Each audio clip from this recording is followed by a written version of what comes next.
Hi, today I'm working on a 1997 Ford Expedition 4-wheel drive Eddie Bauer edition with the 5.4 V8 engine.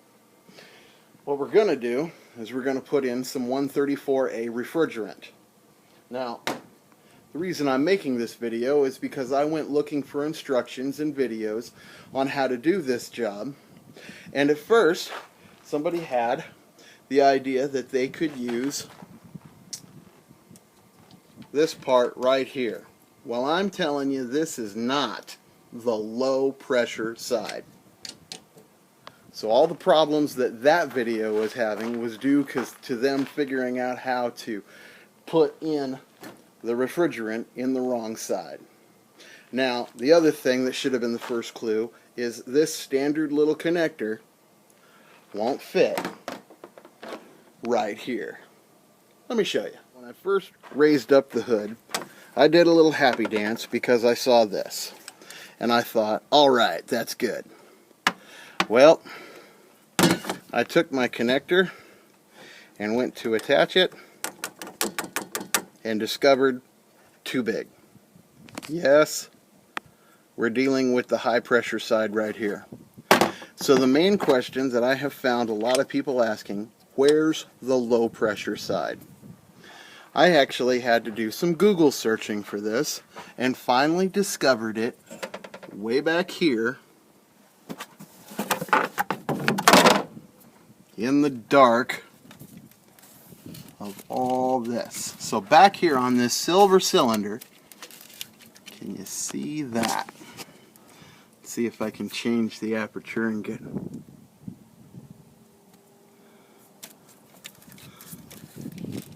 right here. Way back in there in the engine, but I did not find many videos that showed where that was. Now I've already reached in there and loosened it up, so let's take it off.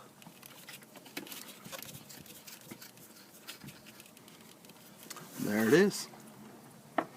Now I should be able to take this and plug it straight in there. Now I'm going to take a moment and use both hands. Using both hands, I got my connector in there. When I first pushed it on and had it click on its little connector spot, it gave a little hiss. And now I'm going to attach a can to the end of here, and we'll start up the engine, see if we can't get some refrigerant into the system. Now with this type of setup, it just screws in here, and it made a little bit of a hiss as I got it tightened up, and then I pulled the trigger to see if I could hear anything. Let's see if I can get the microphone close. Yeah. So the next step, get this engine started so the compressor can start pulling in this refrigerant. So I've got the engine running, obviously, and I've set the interior knobs to maximum air conditioning. And now I'm gonna turn this upside down a little bit, get some of the oils that are in there.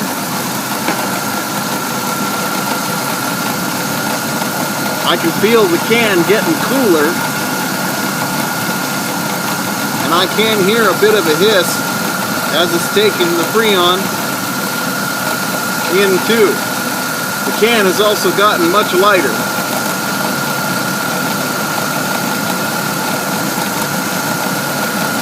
A real simple design, this one. Just a trigger. And it allows the Freon to go down the hose.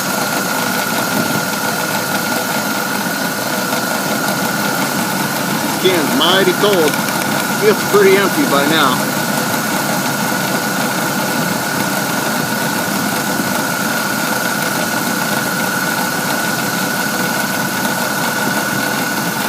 So I'm going to continue this until I feel that the can is completely empty.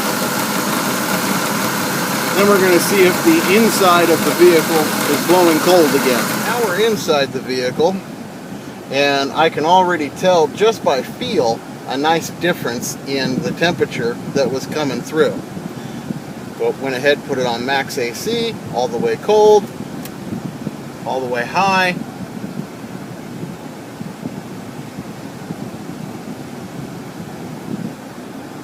And this right here is blowing a lot colder than it has been over the last few days. What had happened was my air conditioning system started getting weaker and weaker in what it would blow, and yesterday when I was driving, it just got to the point where it felt like it was running vent. So I shut the engine down. I'll probably wind up with my fingers in the way, but I'm going to take 2 fingers, put them up here on my there we go, quick disconnect, and away it comes. Just 1 finger. Alright, I'll show you how this works. Just like a normal, something that you'd work on your air hose. Just goes in, makes a connection. And that's that. Been in there.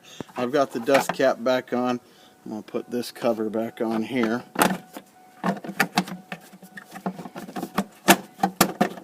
Just clips into place. And I do hope that you found this helpful, because it was just frustrating for me to not find a video as to where the proper connection was. So thanks for spending a few minutes with me. I hope you found this helpful and informative.